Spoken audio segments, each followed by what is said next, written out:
Thank you in your usual generosity, the fourth estate. You have come to the home of the permanent Zimbabwe revolution, which is Zanu PF headquarters. Our first secretary and president of the republic, Comrade President Emmerson Mnangagwa. That's where he presides, strategizes, and executes the policies which have made Zimbabwe the most bullish economy in Southern Africa today, and also the most promising African economies in a number of ways. It all happens here, and some of you do come and cover him when we have our policy meetings, our strategic meetings. This is where President Mnangagwa conceptualizes and then gives instructions to his government, which he also presides as the chairman of the cabinet and president of the Republic of Zimbabwe. We are happy to announce that he has just come back from two important visits. In fact, three important visits.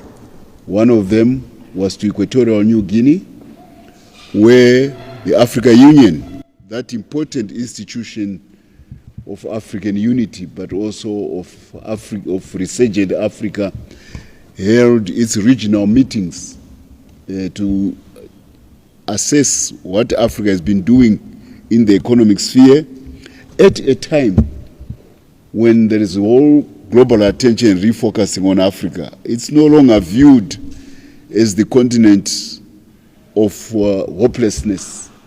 There used to be a disease called Afro-pessimism, which has persisted since independence. It has been replaced by Africa optimism.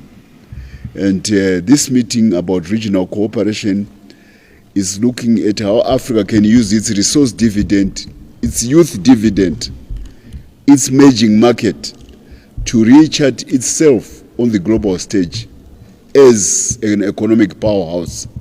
I always remind people that Africa is the home of humanity. And Africa is also the home of civilization, the Egyptian civilization. So the law of uneven development sometimes favors Africa, sometimes it favors other regions. But this time, the stars are aligned. They are pointing at Africa. So the president was in Equatorial New Guinea with his colleagues from regional organizations, all of the 5 or 6 regional organizations of Africa, to compare notes and to chart a way forward so that Africa can assume its role again in the global economic affairs. From there, he went to Osaka, which is the expo. Japan has just announced the winners of the elections today. So it was quite a busy time for the Japanese government. You know, in election time, you are accountable to your people, so your ministerial duties or presidential duties are not important. So the Japanese were busy with their election. But the president saw it important to go to the expo. Why? Because he's a futuristic president. He has been around, he's now in his 80s. He always wants to appreciate the global trends. And there is no occasion like an expo to capture the global trends at any particular time. When cities decide to host expos, they showcase what they are doing, they showcase what their host countries are doing, but all the other countries of the world go to that expo to show themselves at their best. Now, if you are a visionary leader who is forward-looking, who cares about the future of your country and the youth, there's nothing which replaces seeing, because seeing is believing. What is seen and touched is more important than what is briefed upon in cabinet by a minister or by an expert. So in Osaka, the president took advantage of the occasion to appreciate what is going on in all the various aspects of socio-economic progress by humanity, because that's what Osaka encapsulates at this particular time. So it was a good learning experience for the president in light of the many things which he's doing to make sure that Zimbabwe takes its rightful place in the various fields of socio-economic endeavor, which will shape the future destiny of this enterprising, hard-working, organized African population, which is the Zimbabwe people. From Japan, he proceeded to Algeria. Algeria is dear to us as a country. When the African Union was formed, a lot of its leaders were politicians because they had not fought a war to be independent in West Africa, and except perhaps a little bit in East Africa where there was some fight. Independence was got on a platter because Western countries were afraid of an organized African population and they surrendered power early. But Algeria was very near to France and it was a French colony. And there was a sizable French colonial population in Algeria. From 1956 to 1962, Algeria fought one of the bitterest African anti-colonial wars against the French. And they won. So by the time the African Union is formed in 1963, Algeria had joined Ethiopia as one of those Africans which had a militant army, which is owed to the people fighting for their independence. This is the revitalization of the virility of Africa as a military force. Algeria was at the forefront, sorry, not Nigeria, Algeria. And as a result, they decided to impart their anti-colonial military experience to Southern Africa, where apartheid and racist and colonial regimes in Rhodesia, Southwest Africa and South Africa and Mozambique, they were entrenched. They were not ready to cede power. So the only other country which had a modern template, which had fought a modern war, was Algeria. And a lot of the early African nationalists from Southern Africa who became revolutionaries were trained in Algeria, including Nelson Mandela. You know, he was a trained comrade. But here in Zimbabwe, we have some of our luminaries who were trained in Algeria. Our president was trained in Egypt because of Gamal Abdel Nasser. But Algeria had the practical experience of fighting a modern guerrilla war against the French army and defeating a modern European colonial army. So it made Africa feel proud. That magic which Samora Machel would exercise in Southern Africa, it is victory in 1974. The first such template was Algeria.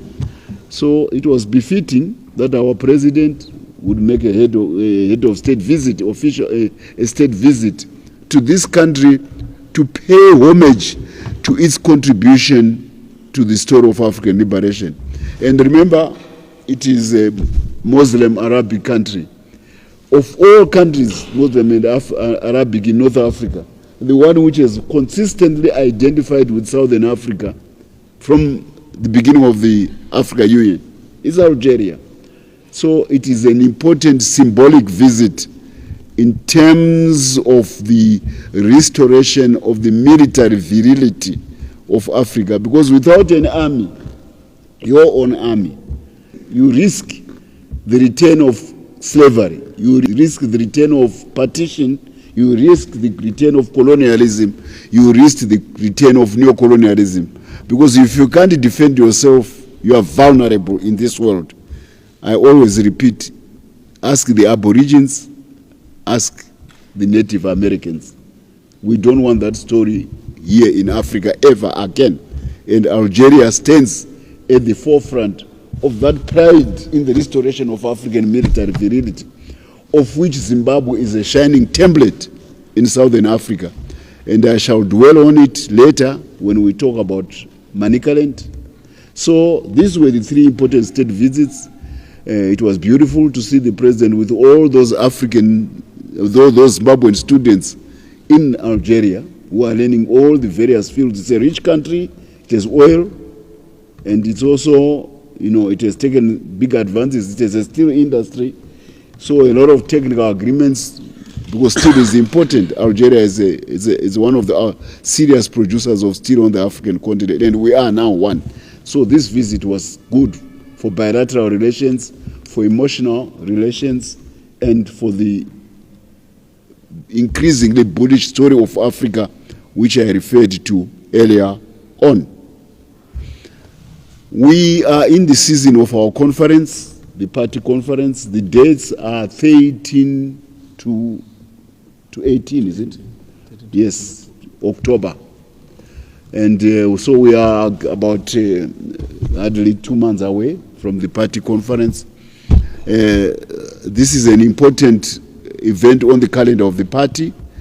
You know, the last party conference in Bulawayo, the resolutions which it passed, including the one on 2030, and the president being the candidate of the party for 2030. I know the president has said that he's a constitutionalist. He is not prepared to go beyond 2030, 2028, when his constitutional mandate ends. But it's his volition. But by the same token, it's a democratic party. If you see a president who is performing so well, sometimes you say, if it is not broke, don't fix it. So people who are excited about the president's performance are saying, Comrade President, the Constitution may say one thing, but the Constitution is a product of the people. We would like you to continue, and if it means that we look at our Constitution to so facilitate, we would want to do it. It is their democratic dispensation and volition to think like that. And there's absolutely nothing wrong for them to think like that in a democratic party. So for people to continue to make an issue about it, to say why should people think somebody whom they like should continue in power? No, it's misplaced. You know, you can also have your opinion on why he shouldn't be there. You keep your opinion, but you are not a member of Zanu PF. But if you are a member of Zanu PF, you can profile your views at the conference. And if they carry the day, then you win. But it's a democratic organization. By the same token, if you have got your views and they can, if you are not in the party, you are not part of the club. So don't try to dictate things from outside of the party.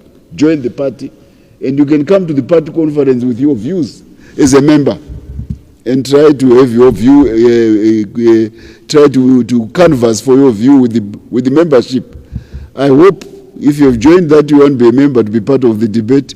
You also will have the decency to accept the outcome of the debate and the resolutions, should your views not carry the day.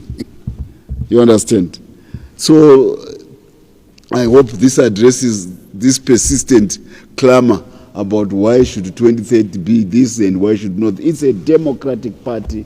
People, they have their views, they give them in their resolutions, and they express them.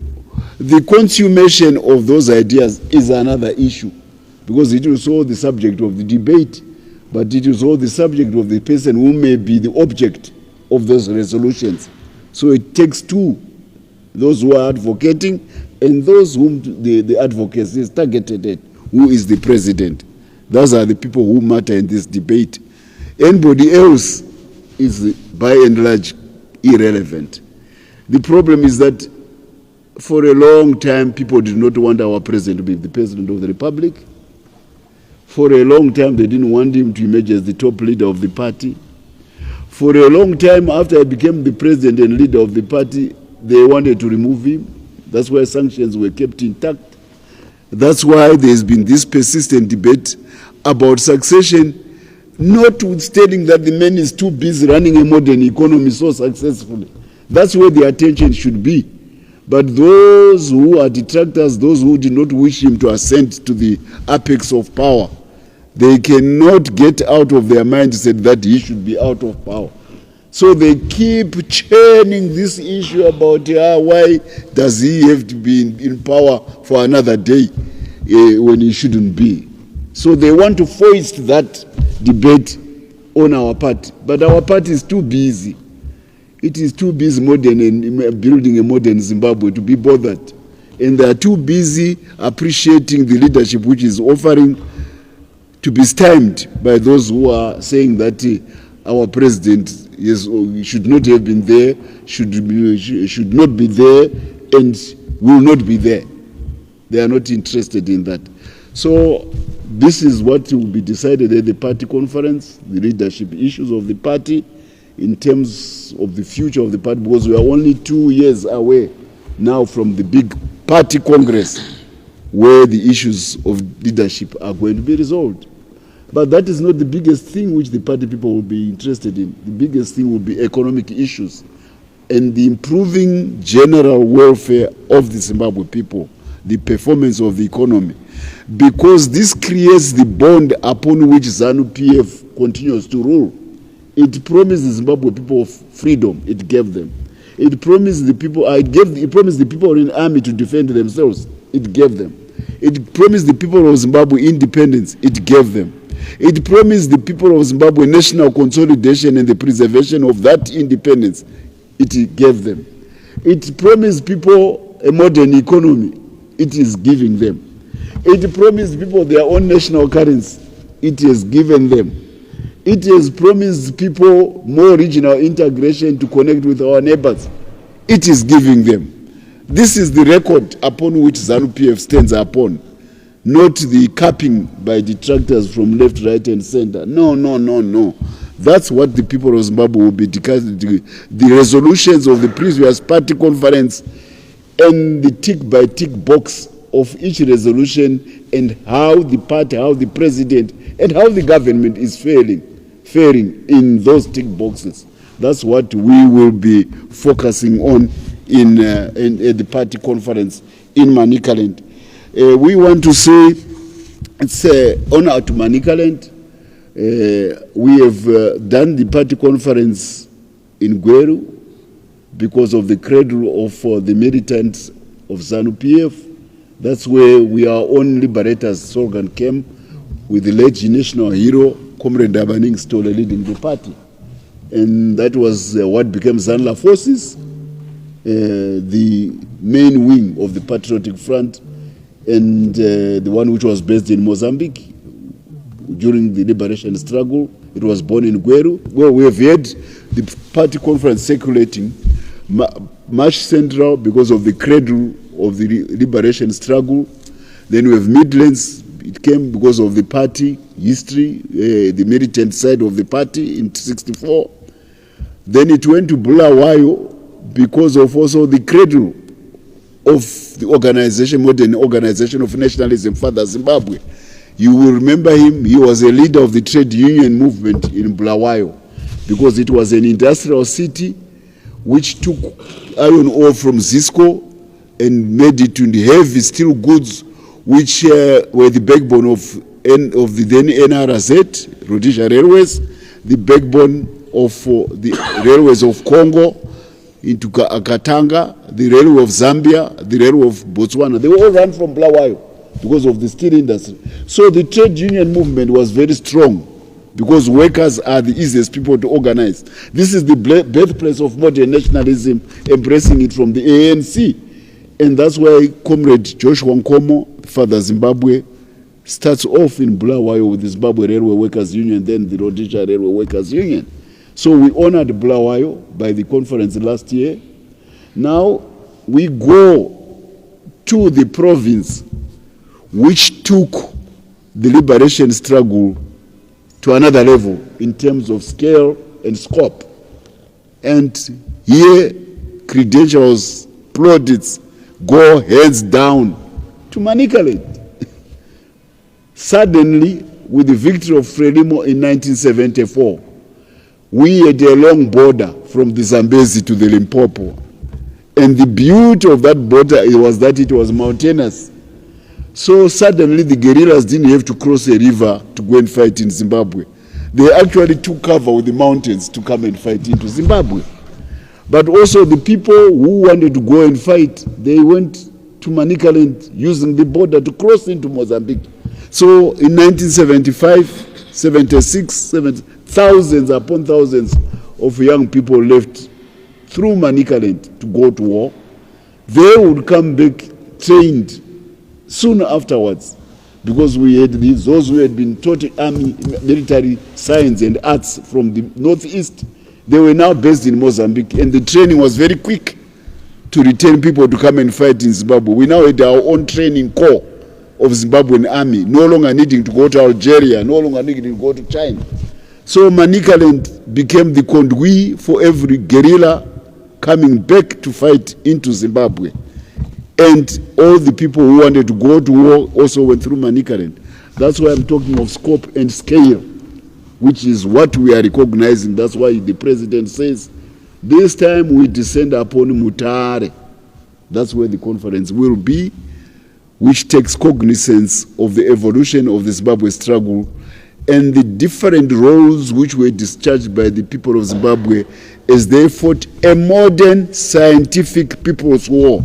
Yes, taita je religion, yes, taita je mashikiro zvaivemo, because we respect people's cultures. But at the end of the day, the war was run in a scientific manner, the people's war. That's why we read Marxism and Leninism from Chairman Mao to guide us to be where we are. That's why we became socialists, because we had to organize the people to become rulers of themselves by raising an army, fighting against a strong enemy. We were organizing a united people against it. That's asymmetrical warfare. Manicaland is the home of the scope and scale of the modern Zimbabwe in terms of its contribution. And it is heroes of Manicaland whom we will be honoring: Chitepo, Ndangana, the Mataures, Reverend Abaning Sitole, the Madekrozas, all those people from Manicaland who were at the forefront of the original birth of the Zimbabwe army. That's where we will be this time, in Manicaland. So let's have a date with you. 13 and 18, we are in Manicaland for the People's Conference. We also want to say Manicaland is important for the re-identification for the realignment of the Zimbabwe economy. Everybody knows about the great Zimbabwe civilization. It was built on abundance of agricultural surplus. People who could not be bothered farming just went into the granite copies, they cut wood, they burn it, they poured water, they peeled off granite, they shaped that granite with steel tools, because we were very advanced in steels, and they built the great edifices which are the great Zimbabwe civilization, starting with Mapungubwe in South Africa, starting with then coming to Great Zimbabwe, later to Danamombe, and then to Kopi, but another 200 to 300 small great Zimbabwe's edifices of that type, stretching even to southern Angola, between the Zambezi and the Limpopo. This was the great Zimbabwe civilization for 800 years, which has given South Africa the UNESCO heritage sites, which gives Zimbabwe continuity as a country, the population of Zimbabwe, which other African countries may not have, in terms of existing structures which show that you have a long story. Others built on grass, they built on wood, and they built on mud.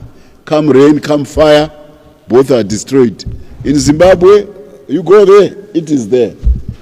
But beyond surpluses, beyond steelworking, beyond gold, which was our currency, there was also the trade with the Indian Ocean. So we ran ports, the great Zimbabwe civilization, in the Indian Ocean, all the way to southern Tanzania, to a town called Kilwa, which was, which is on the Rovuma River. This is the great Zimbabwe civilization. For those who may go to Vilankulos today, there is a town near Vilankulos where you find a great Zimbabwe, but there are no granite rocks in the area. The river Save used to go through that part.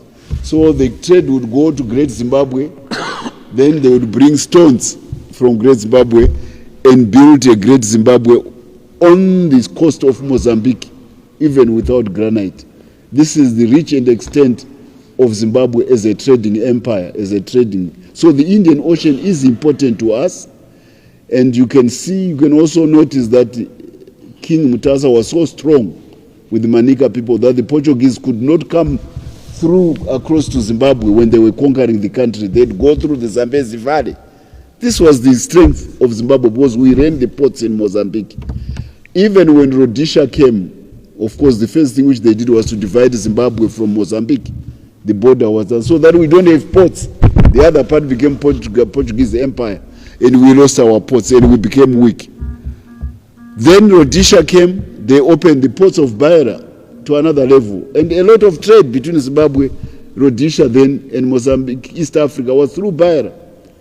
But come UDI, Beira closes as a port because of sanctions. Then a little bit later, after 65, we have 76.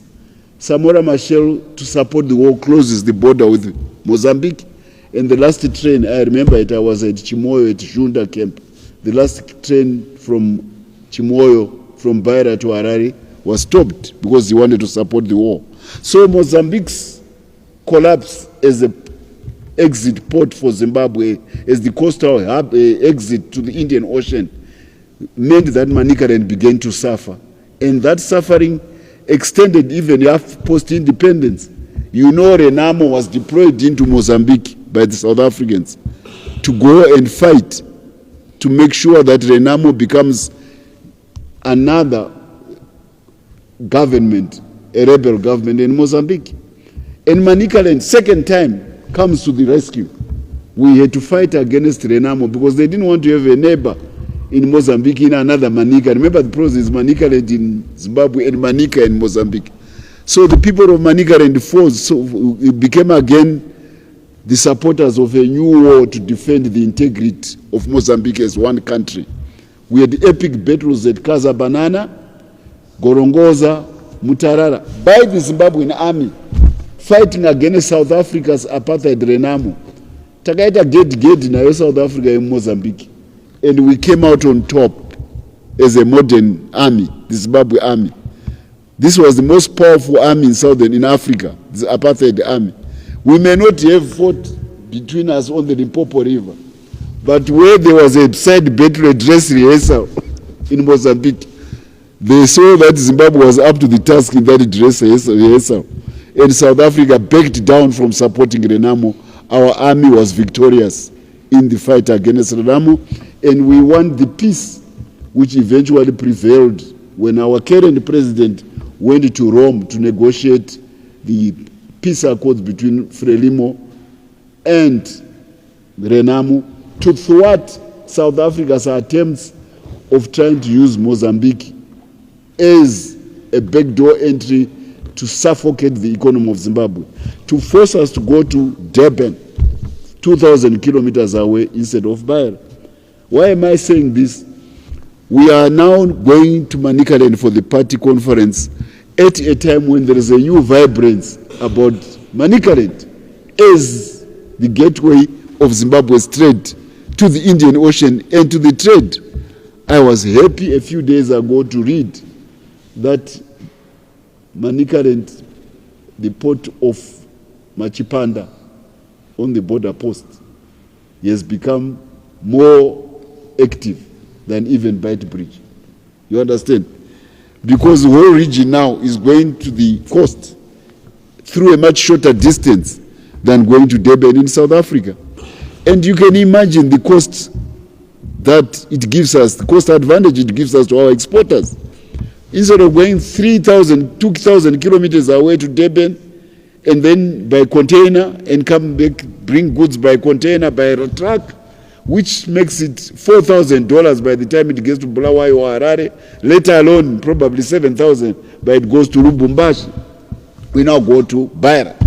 So there is a revival of the ports of Beira and Mozambique, and a lot of investment is going into the port of Beira. We also have to put a lot of investment, maybe create another one-stop border post much quicker than we are doing between Beira and Harare, with Mutare as a one-stop border post. That's why this new mood about going to Manicaland is not just only historical, but it's also about the future of commerce in Southern Africa. This is the beauty which we'll be celebrating, that our sacrifices from the 60s and 70s and 80s, when we fought for freedom using our army, they are now bearing fruit with a closer economic union between Zimbabwe and Mozambique. But with it, it is also drawing our neighbor, South Africa. The first time South Africa is not looking southwards as a regional power. It is now looking northwards as a continental African economic power. This is good, because South Africa carries the most advanced economy on the continent. It has the most advanced financial system on the continent. Now, all of that was never looking northwards. We were suffering under sanctions where the Santo never cared about investing in Zimbabwe. We had to go to China to get investment. Santon was looking the other way when it should be the natural launchpad of economic investment in Zimbabwe. That is changing. Santon is now looking northwards, and Zimbabwe is going to become the first, the beneficiary. This is the culmination of the efforts of that generation of sacrifice, that there is this now integration in our economies. And this is what we will be celebrating by the party conference in Manicaland. The restoration of the Eastern Gateway is the access to the global markets of the world. It's easier to trade with the world through Indian Ocean, because most of the people in the world are across the Indian Ocean. From Beira to Mumbai, it's about 7 days by boat, 8 days. And you are now with 1.3 billion Indians ready to buy from Zimbabwe. And these are new economies which are emerging, which have a new middle class, which are now becoming consumers again of African goods, like they used to do during the Mutare days. You are not far away from China, another 1.3 billion, 2 billion people. You are not far from Indonesia, another 400,000 million people. It's Pakistan. All this, South Korea, 100 million people, more than that. These are the populations which we are now having easy access to. So there is a new vibrance which is coming by looking eastwards. I was ambassador of the Look East policy. When I went to China in 2002, people did not believe, because they thought the Atlantic Ocean and Europe mattered. I couldn't as Ambassador Xinjiang. Remember they are bringing Chinese backwardness and Asian backwardness into Zimbabwe. We belong to the West. But now, everybody now sees what Zanu PF has done by reorienting towards our historical roots as a trading nation, which is to look across the Indian Ocean.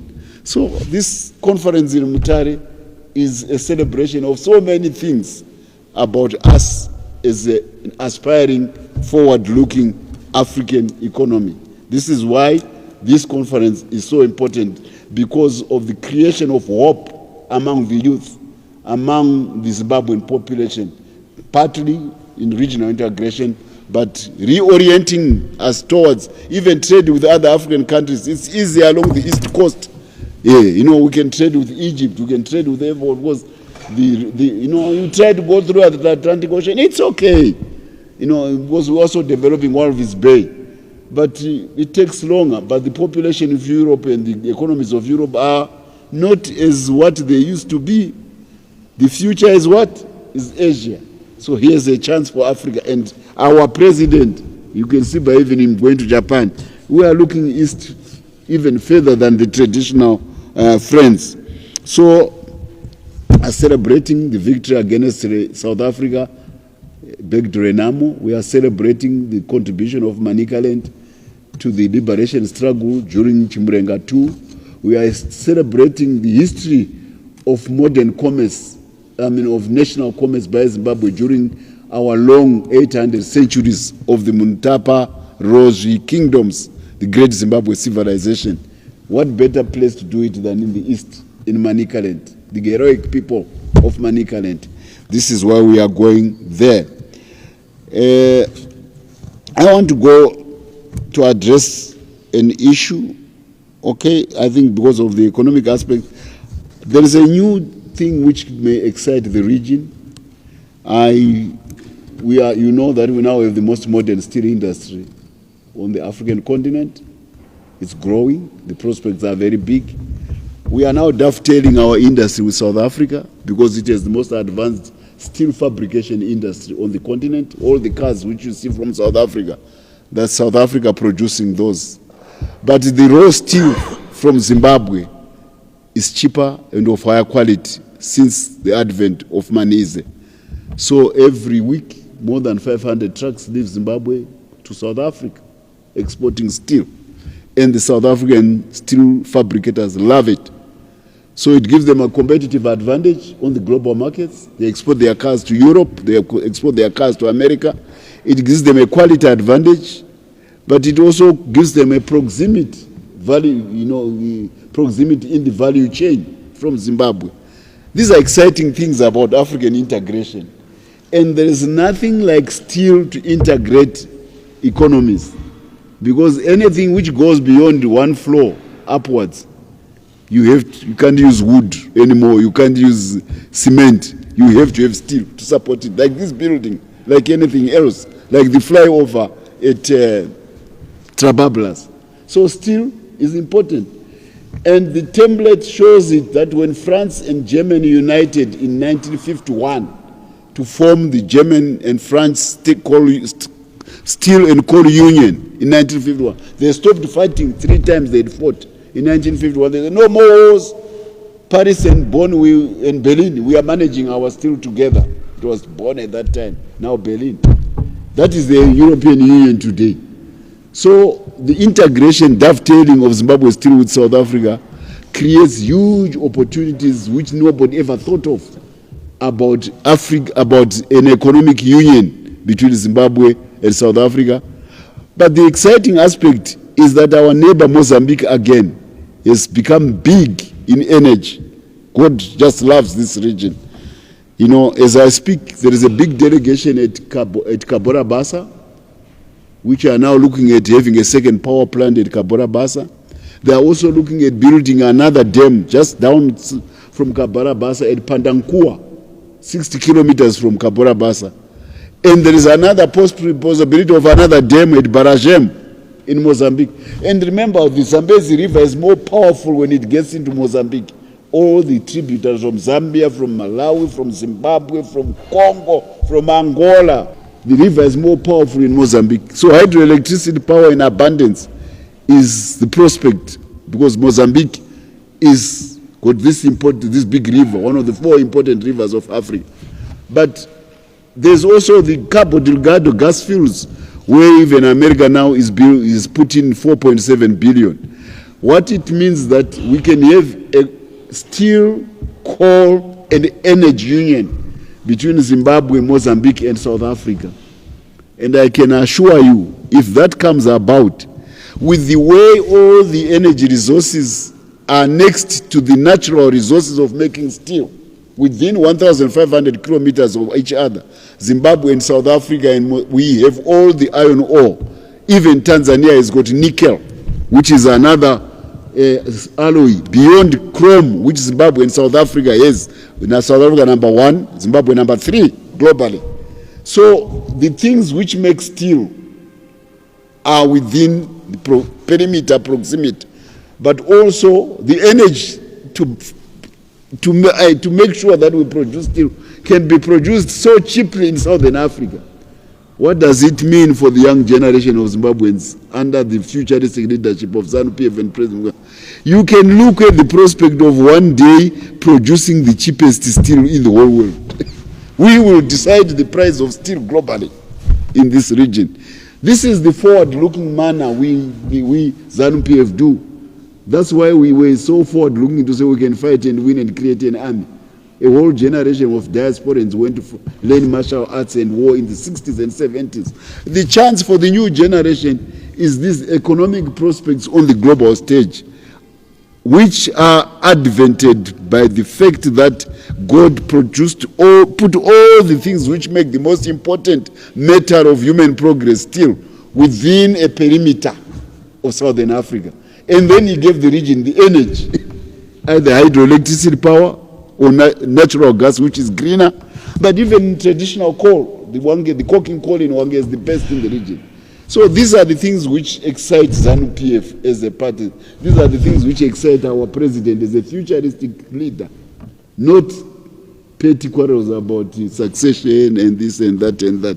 This is what makes our president pry the world to see expos, to understand the trends on the global stage so that we can anticipate where we are going. I also want to take this advantage to rebase the issue of business people in Zimbabwe and who is the main business people in Zimbabwe. Because if you read social media and you read the history, you are always being taken to the former colonial companies which have existed as if they are the core of the Zimbabwe economy. The story which Zanu PF has written in recreating a modern economy which is growing is overlooked. Now we even have a new template which gives the impression that who have monetized the wealth which Zanu PF has created for themselves are business people. No. The main number one business people, and I want to give you the perspective from which I am coming from. I'm from business school. You don't learn MBA without a case study, and you don't finish MBA without role models in business. Now, if you want the case study of a business organization in Zimbabwe which is most successful, you don't have to look none other than this building, Chibuku House. We are the most successful business entity in Zimbabwe. Don't look at CZI, don't look at Chamber of Commerce, all this. These only come at a secondary stage. The primary position, the position of primacy, is held by Zanu PF. Why? We said we are going to educate Zimbabwe's people so they are the most capable on the African continent. We are number one. You understand? Even though we are last born number 3 in Africa, we are number 1 in education. Who did that? Zanu PF. We asked the people, we have a little money at independence. We can't pay for building of schools. We will use the money to pay teachers, but each village must build a school. If you build a school, we reward you with your teacher. That's why all of you are educated. Because each village was building a school so that they would be rewarded with a teacher from Harare. There was competition by the villages. There were more schools being built than the teachers from Harare on the little budget. The government lost the battle, went to Cuba to catch up with teacher training. Sent 6,000 to 8,000 Zimbabwean students, teachers, to train in Cuba, teacher training, in our former military camps in Cuba. They came back as teachers. That's only when we closed the gap between Zimbabwe people building schools for free and the government supplying teachers. Mozoona tonzi takafunda kupfuura Africa yese ndokwazvakabva. Mazoona, these are our people. We gave them education. We gave them back the land, because without the land, you cannot have the means to become prosperous. Then we said, we give you the land, we give you the markets. Some of the best companies in the whole world to do tobacco in Zimbabwe. China tobacco is number 1 in the world. Because we are only a small country with very productive capacity, because our agricultural capacity is the best in the world after probably Ukraine. So we can't produce for 16 million people, we're going to produce for 6 billion people in the world. So we identified the leaders in those markets globally, Kuyabu Zimbabwe. That's why you can have 350, 60 million, and still going up to auction floor, Gorerino. 360 million kilograms of tobacco grown by Zimbabweans. Even you know how much each farmer is carrying home on the average? $10,000 US. And tobacco is traded in US dollars. You tell me which African economy can deliver such prosperity to its people by just one crop alone. Tobacco, 360 million kgs traded over $1 billion US. And 82% of that going to small to medium farmers. This is what we have done as a party in one crop alone. Gold. Look at what it has done. More than 1 million young people digging gold. the biggest foreign exchange earner for Zimbabwe, and 70% of that gold. Never vadiki vari kuchera gold. Still, we are now going to become a major player in the region. Again, Zanu PF has done. These are the fundamentals of the economy. Those are the sinews, the fundamental, the foundation upon which this economy is done. Who has done that? President Mnangagwa. Saka kana uda kubvunzwa uda kunzira teacher shasha business uri business school muZimbabwe muno. Tanga kunyora kuti Mnangagwa ndiwo number 1. Zvikanzi which is the top business organization in Zimbabwe. Tanga kunyora kuti Zanu PF ndiye number 1. Ndo inozvigona. If I wanted to even to mention the creation of the small businessman, the AMPOF, I mean, if he was somebody else, he could probably created an SPV for gold production, because he's the one who was Minister of Mines in 2016 when the SMEs were legalized. Obet Mpof, he was the Minister of Mines. He created the SME sector as a minister. That's where they are creaming off what Zanu PF has done. I was ambassador to China. Chinamasa akauya achitaura nezve convicts. He was Minister of Justice. I said the Chinese Minister of Justice is in charge of what? Of security, but he also oversees the border control against smuggling of tobacco. Because the biggest business around China for many years was countries having factories around China to smuggle cigarettes into China. So their national security was focused on protecting the source of the taxes for the Chinese government. And the number 1 source of taxation was tobacco, cigarettes. So Chinamasa, I said, chikanda zvekutaura nezve-convicts, taura nezve-forge. Our tobacco production had gone down to 20 million kgs. We talked to, Chinamasa told the Communist Party of China, I was ambassador, and the Communist Party of China gave instruction to the biggest tobacco company in the world, China Tobacco, to go and help Zimbabwean farmers. They were being denied finance by the banks because the banks were colonial and we said we can't refinance white title deeds which already existed on that land. We created a direct relation between the merchant and the farmer, and contract tobacco came about. He didn't go there and say, I'm now going to start a special purpose vehicle. He gave it to the party, gave it to the people of Zimbabwe. I was involved, I know. Even gold, I was involved. So I'm talking from things which I was involved. We had challenges with our currency. An individual achiprinda mari pa switch yake. Anchataura staraki. I convinced the president to stop that company from having money on the switch. Mukadai makazara muchisvika panapa panza pakazara vana vari kuti tiri money changer, money changer, money changer. No creation of wealth, just screaming off what Zanu PF has created, my US dollars. That company was stopped from doing that. The switch was taken to the Reserve Bank, Zim switch. Headquarters Nasku Newlands, Itra. That's Zanu PF. A president have now created a private company out of it. SPV couldn't create a wealth. We closed one company create in a private currency, hence old mutually implied rate of exchange. We closed it and domesticated that currency at the Reserve Bank, restored the primacy of the Reserve Bank as the only creator of money into this country. That's why we have the ZIG today, because the Reserve Bank is in charge.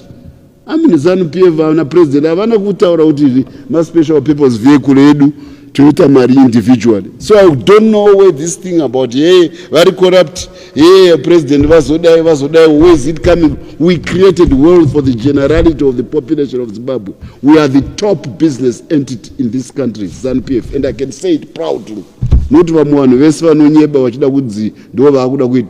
see, the challenge with Africa is being given heroes who are not yours. When we were growing up, vanhu vachitengesa ana chombe, ana savimbi, ana zakama, ndo vaida kunzi these are the African heroes. We were being given heroes by the West.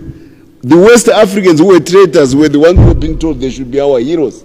Not Samora Machel, not Patrice Lumumba, not America Cabral, not Oliver Tambo, not Tongogara. These were not heroes. My heroes wanga vachinzi vatengesi Don't accept to have heroes being foisted upon you by your enemy. And that's why Zanu PF today, it pays that the heroes of the modern business economy in Zimbabwe comes from this building. We created the economy, not anybody else. Some people can cream it off now and monetize, but they should not create wrong impression to young people who are at university. And teachers who are teaching business in MBAs, they should know the true heroes of this economy. And I've just mentioned them. Zanu PF, number one. And our president, top there. He is the created the modern business environment. Hey, time body name QFP turuka muno. Zvakapera. Mnangagwa iwawo. Kugona. He cannot go on everything one day because the economies take time to grow. But he has created the sinews, the foundation of a modern economy. So economic and business heroes are from Zanu PF, not from anybody else. And those who may now be profiting from it, they should have the humility to come and pay homage, not to come and strut themselves around Zanu PF as if they are the end all and be all of business. No, no, no, no, no. My job as information officer of the party is to guard the intellectual property of Zanu PF. No basarangu. If I don't say this, no created when my heroes are Syrian one. They create themselves and face them as heroes of the modern business community in Zimbabwe. I'll tell you this is in confidence in that I have to say it. Dakutora ine company yayo any currency yayo muno. Yanga yasiri ku Reserve Bank.